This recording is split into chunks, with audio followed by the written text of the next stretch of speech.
Hi friends, Indiramma ఇంటికి అయితే అవస్థలు తప్పడం లేదండి. ఆన్లైన్ సర్వేలు సమస్యలు, సర్వేయర్ రావడం లేదంటున్న దరఖాస్తుదారులు ప్రజాపాలన రసీదులతో అధికారుల చుట్టూ ప్రదక్షిణలు అయితే చేస్తూ ఉన్నారు. దీనికి సంబంధించి తాజా సమాచారం అయితే ఈ విధంగా ఉందండి. ప్రజాపాలన దరఖాస్తులను పూర్తి స్థాయిలో ఆన్లైన్ చేయకపోవడంతో పేదలు లబోదిబోమంటున్నారు. ప్రస్తుతం ఇందిరమ్మ ఇంటి కోసం దరఖాస్తులు ఇంటికే సర్వేయర్లు వెళ్లి యాప్ లో వివరాలను నమోదు చేస్తూ ఉన్నారు. ప్రభుత్వం రాష్ట్రంలో ఇందిరమ్మ ఇళ్ల కోసం మొత్తం 80,54,554 దరఖాస్తులు వచ్చాయని ఇప్పటికే ప్రకటించింది. మొదటి విడతలో సొంత స్థలం ఉన్న దరఖాస్తుదారుల్లో నిరుపేదలను గుర్తించి ఇళ్లను మంజూరు చేస్తామని ప్రభుత్వం అయితే ఇప్పటికే ప్రకటించింది. కేవలం ఆన్లైన్ లో నమోదైన దరఖాస్తులనే సర్వేయర్లు పరిశీలిస్తున్నట్టు వెల్లడించింది. రాష్ట్రంలో పలు చోట్ల తాము కూడా ప్రజాపాలనలో ఇందిరమ్మ ఇంటి కోసం దరఖాస్తులు ఇచ్చామని, తమ వద్దకు సర్వేయర్లు ఎందుకు రావడం లేదని దరఖాస్తుదారులైతే ప్రశ్నిస్తున్నారు. మీ దరఖాస్తులు ఆన్లైన్ లో నమోదు కాలేదని, జాబితాలో మీ పేరు లేకపోవడంతో సర్వేయర్ సర్వే చేయడం లేదని సమాధానాలైతే వస్తుండటంతో వారు దరఖాస్తు రసీదును పట్టుకుని అధికారుల చుట్టూ తిరుగుతూ ఉన్నారు. దీనికి సంబంధించి 2 ఉదాహరణలు కూడా మనకి ఇక్కడ ఇచ్చారండి. ఆదిలాబాద్ పట్టణంలో పాత హౌసింగ్ బోర్డు కాలనీకి చెందిన చిప్ప లక్ష్మి 2023 డిసెంబర్ 28న ప్రజాపాలన కార్యక్రమంలో ఇందిరమ్మ ఇంటి దరఖాస్తు చేశారు.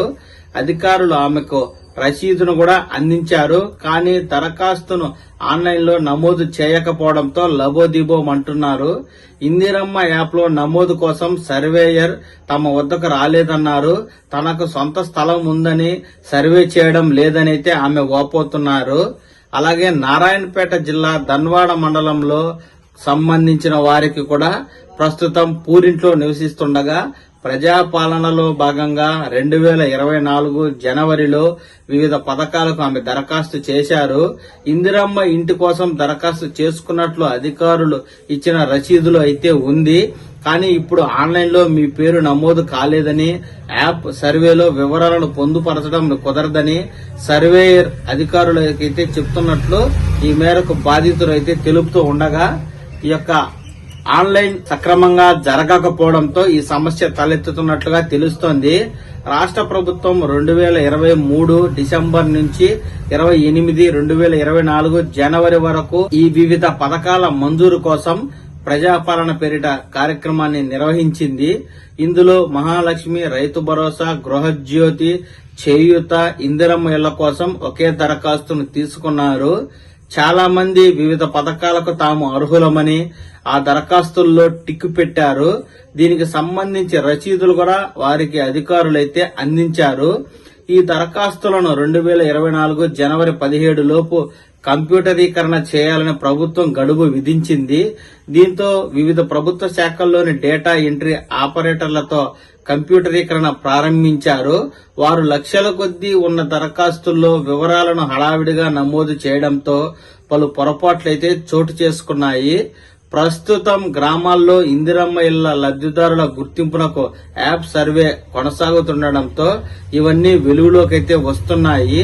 ప్రజాపాలన దరఖాస్తుల్లో గృహజ్యోతి పథకానికి డేటా ఎంట్రీలో పొరపాటు జరిగితే తర్వాత ఎడిట్ ఆప్షన్ అయితే ఇచ్చారు.